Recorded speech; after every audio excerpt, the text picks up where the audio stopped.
and it is one bit of action that we can all take. In 2019, my health was at an all-time low. I was experiencing constant anxiety, brain fog, and exhaustion. I was stuck in a rut, and I was determined to get myself out of there.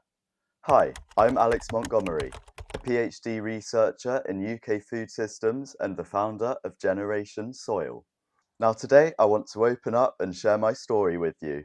It's about how reconnecting with soil and nature saved my life and how it could help you as well. When I was growing up, I remember the organic food movement getting a lot of backlash in the media, and there was this constant narrative around how cheaper food was better and how spending an unnecessary large amount of money on food was a waste. This is the story of how I went from that mindset to my mindset now, where I am a complete soil nerd. I will be loud and proud about that, and I want to explain that journey. Now, I'm not saying that everybody needs to become as obsessed with soil as I am, but I do think that we all need to start respecting it more. There are lots of connotations around dirt, dirty, dirtbag. They're all negative, but that stuff beneath our feet is incredible. It's taken me a few years to get there, but I'm hoping that through talking about it, I can help some of you to appreciate soil more. I've been spending quite a lot of time reflecting on the last few years because it's been a bit of a whirlwind, and I thought it might be useful to share some of that with you. So back in 2019, I just left home for the first time and gone to university to study geography, and with that transition came a lot of freedom.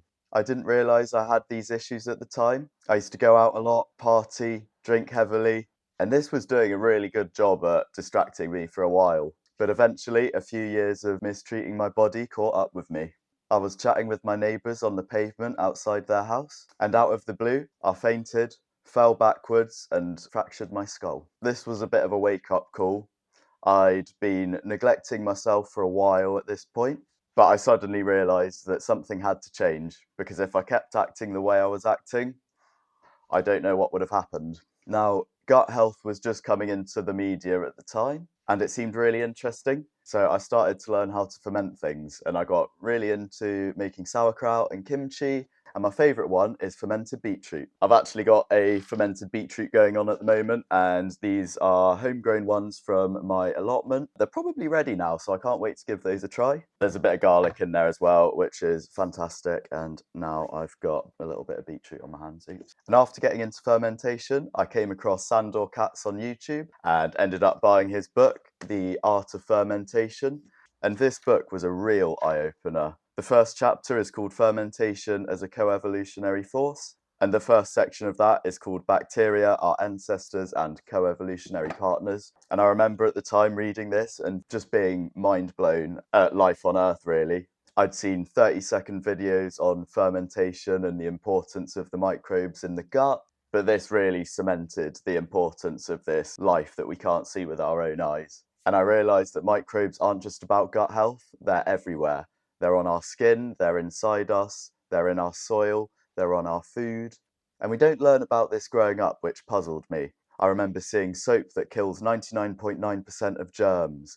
And you might have heard of the phrase, the war on germs. We've become a bit scared of microbiology, which is fair enough. If you ferment things wrong, you might end up with botulism, which is fatal. So we don't want to be messing around too much. Now, growing up, when you see microbes framed as dangerous and we need to kill 99.9% of germs, you don't get a very positive image of them. But when I read this book, it really changed my mindset, and it made me realise there were so many beneficial microbes out there. The one that's featured heavily in the book is lactic acid bacteria, or lactobacilli, and these ones are found on our food, in our guts, and in the soil.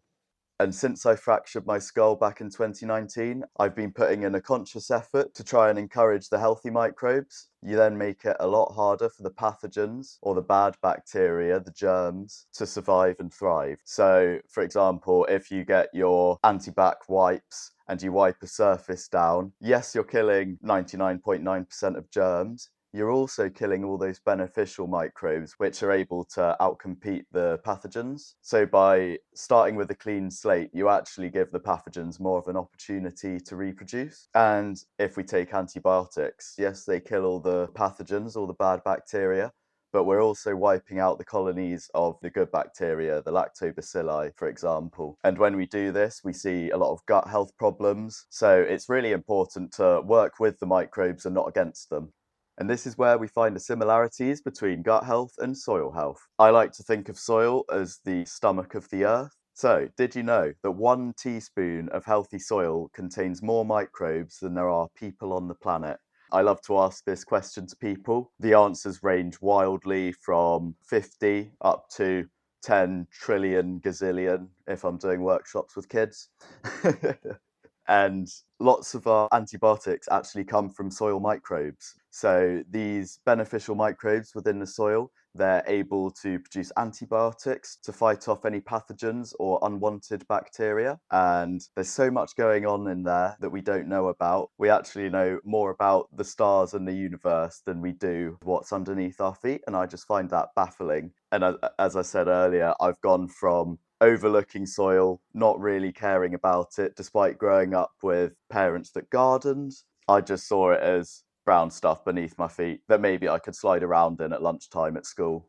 Now, a little bit of a history lesson here. After World War II, the food system experienced what we call the Green Revolution, and this involved the commercialization of chemical fertilizers and pesticides, and the introduction of genetically modified seeds and crops, which was touted as a way to feed a rapidly growing population. So, all the boomers out there, the Green Revolution was for you. Now, this did a really good job of increasing the calorific output, feeding people with enough calories. However, it failed to consider the micronutrients of this food. So while we were producing more and more calories year on year, and we were putting food into the mouths of people, at the same time as food production has gone up, we've then seen a decline in nutrient density. Some of the stats are staggering. I'll pop a diagram somewhere. But we're now starting to see more and more chronic health conditions, non-communicable diseases, and a lot of it is being put on environmental factors. So one being environmental degradation and lifestyle habits, the food we're eating. We're seeing ultra-processed foods making up a much bigger proportion of our diets. But we're also seeing a nutrient density decline in all of the fresh produce that we're eating. And alongside that, we're also eating pesticide residues such as glyphosate. So we've solved one problem, feeding a growing population, but now we're starting to see the consequences of these decisions that were made back in the 40s, 50s, 60s, and 70s. Oh, baby. My rabbit's just got stuck in the bag of hay. Oh, no, she's fine. Oh, Bones. Come on, you can get out. There we go. You silly Billy. Where was I? Yeah, so food system. So with the intensification and industrialization of our food system, we were seeing monocrop plantations, heavy tillage of the soil, disturbing the soil surface. And this was just creating an absolute shitstorm waiting to happen. We now know that there is an intricate network of mycelium, the root systems of mushrooms underground, and this connects to the plant roots. It helps to exchange nutrients between plants and to extract nutrients from the soil and feed them to the plants. And by putting glyphosate down and monocropping annuals, that means putting seeds in every year, chopping them down and starting again the next year, we are really damaging the soil microbiome. There are multiple scientific studies out there now saying that glyphosate is a carcinogen, despite the producers of it saying that it's perfectly safe in small quantities, but it is damaging the microbiology within the soil. And without the microbes that are able to access the nutrients within the soil geology, the plants are then unable to access it because it's not bioavailable. By destroying those connections between the microbes and the plant roots, which is called the rhizophagy cycle, the plants are then not able to access these nutrients, and we need to add chemical fertilizers. And you might have heard NPK, which stands for nitrogen, phosphorus, and potassium. And while this produces really nice big fruits, like our tomatoes, for example, where's the magnesium coming from? Where's the zinc coming from? All these other micronutrients which are essential for our health and that are declining in our food are not within our food, funnily enough. So since 2019, I've gone on quite a long journey of learning and working all around the food system, and I am now studying the human-soil connection. It's something that fascinated me the more I read about it, and I was really shocked at how much is in the academic literature, but how little the average person knew. Myself being one of them, all of the stuff I was learning was new to me. I'm not a microbiologist, but I am more interested in getting all of this knowledge out of the soil science community and letting everybody else know about it, because A, it's really cool, and B, it's really important for our own health and for our environment. And that's where Generation Soil started, really. We run educational workshops in Bristol. We also collect household and business food waste, compost it, and redistribute it around Bristol. And we are also launching a 2-acre food forest market garden in Bristol. And all of this really is to educate people about circular food system and how we can transition towards that and away from our current linear system.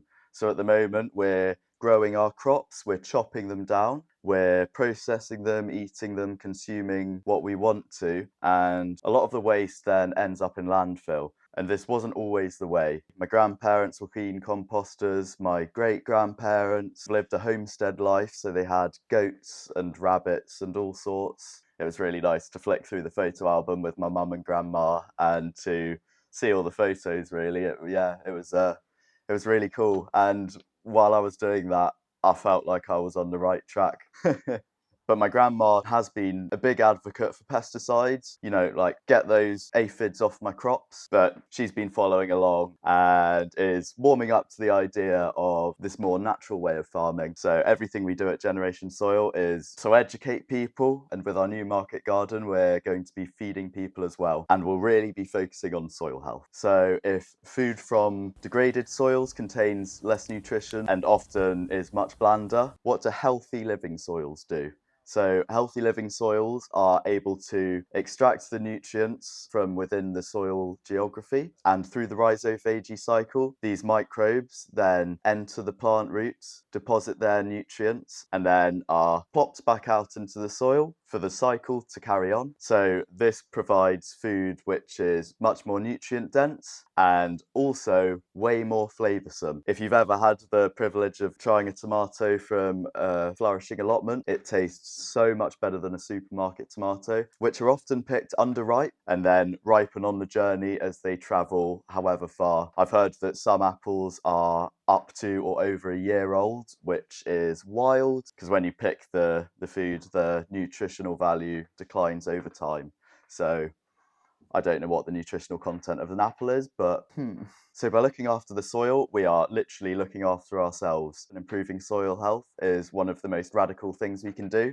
It's a big middle finger to agribusinesses which dominate the food system, and it is one bit of action that we can all take. So I currently live in a studio flat and I don't really have any outdoor space, but there was an abandoned growing bed in the corner of the car park, which I've cleared and started growing some perennial herbs. And perennials come back every year, so they keep their roots within the soil. And this is really important. It's kind of a Charles Dowding no-dig style approach, so minimal soil disturbance, minimal tillage, and that really allows the soil microbiology to strengthen and provide really nice, tasty, healthy food. Winner, winner.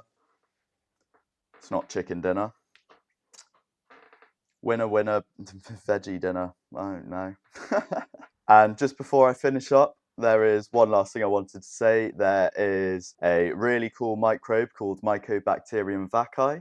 There have been studies done and it shows that it increases the uptake of serotonin in the brain, and serotonin is our brain's happy chemical. So getting your hands in soil literally makes us happier, and I can testify to that wholeheartedly. Oh, good heavens, this is delightful. I've gone from being a very shy, anxious kid. I can remember my year 9 drama final piece was was terrible. Me and this other guy were up on stage and we both forgot our lines. I personally was hating every moment, and here I am on camera. I'm not the most confident speaker to a camera alone in my bedroom, but I'm getting better. And especially since my lowest point back in 2019, 2020, I have come so far and I'm very proud of that. And I really do think that soil has played a big part in that. So hopefully this inspires some of you to get a bit more interested in soil. I would definitely recommend reading The Art of Fermentation by Sandor Katz. Final bit from me and Generation Soil. Our aim is to help us transition from a linear chemical dependent food system to a circular food system that prioritizes the health of people and planet rather than profit. So get inquisitive. If you can compost at home, please do look into it. We've got lots of information on our blog and website, generationsoil.co.uk. You can get started with a couple of quid and no knowledge like I did. I am also about to launch a compost consulting service, so I can have a look at your space and suggest which method is best for you, from hot composting to bokashi to vermiculture or worm farming. There's lots of different methods that suit lots of different lifestyles. But if you live in Bristol and that's not possible, we offer household and business food waste collection. We compost it and then return the compost back to you. And in the industry, we call this living compost because we really prioritize the microbiology within the soil. And I will post a picture of our most recent test results somewhere. I can go into more details on why the fungi to bacterial ratio matters, but the results are super good and very pleased with that.